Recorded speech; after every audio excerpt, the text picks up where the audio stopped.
Maya, I was looking at my phone this morning, scrolling through everyone's perfect vacation photos, and I just felt empty. Like I was watching a movie I wasn't invited to. Ah, Alex, I know that feeling all too well. It's that heavy feeling, right? Like you're walking through water and every single step takes twice the effort. Exactly. We spend so much time on this channel talking about learning English or getting a promotion, but we rarely talk about the days when you don't even want to get out of bed. Well, let's change that today. Let's have a real conversation. No textbook English today, just real talk about the quiet struggle, depression, and how we find our way back to the light. It's funny, isn't it? In English, when someone asks, "How are you?" the correct answer is always, "I'm fine." But fine is such a lie sometimes. It really is. I actually went through a phase last month where I wasn't fine at all. I missed my alarm 3 days in a row, not because I was lazy, but because I just felt blah. Do you know that word? The blah feeling, that's a classic. In the UK, we often say we're feeling under the weather. Usually, people think that means you have a cold or a headache, but I think it describes depression perfectly. It's like a cloud is following you around, and you can't see the sun even though everyone else is tanning. That is such a good way to put it. I call it being in a funk. When I'm in a funk, everything feels gray. Even my favorite food tastes like cardboard. Have you ever felt like you had to fake it just to get through a day? Oh, absolutely. I remember a hike we took with the group last year. I was the one making all the jokes, remember? I was laughing, pointing out the birds, but inside, I was struggling. I felt like I was wearing a mask that was 10 sizes too small. I had no idea, Alex.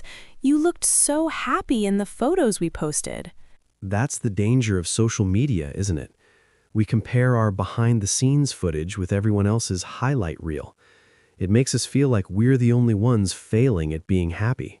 It's called toxic positivity, that pressure to always look on the bright side. Sometimes there is no bright side. Sometimes the room is just dark, and you need to sit in the dark for a minute before you can find the light switch. So let's talk about vocabulary for a second, for the people listening. When you feel this way, it's hard to find the words.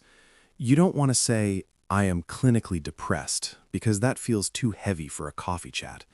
What else can we say? Well, I often say, I'm hitting a wall. It means I've run out of energy to pretend. Or, I'm feeling a bit low. It's simple, but it tells your friends that you're not 100%. I like "I'm in a rut."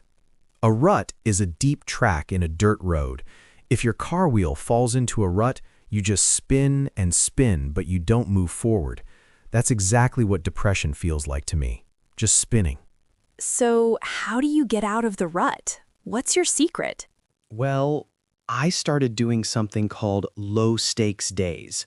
On a bad day, I don't try to change the world. If I wash one dish or if I take a shower, I win.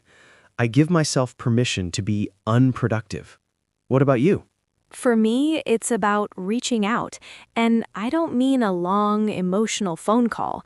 Sometimes it's just texting a friend a funny meme. It's like a little string connecting me back to the world so I don't drift away into the darkness. That's beautiful.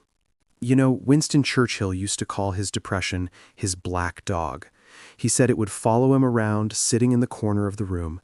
He didn't try to kill the dog. He just learned how to live with it until it went away. I love that. To everyone listening right now, if the black dog is sitting in your room today, just know you aren't the only one. Exactly. You don't need a perfect vocabulary to ask for help. You just need to say, "I'm struggling." We're going to leave it there for today. This was a bit heavier than our usual travel or hobby talks, but it's the most important conversation we've had.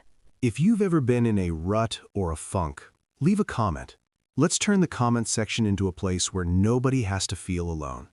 Stay kind to yourselves, everyone. We'll see you in the next episode. Bye for now.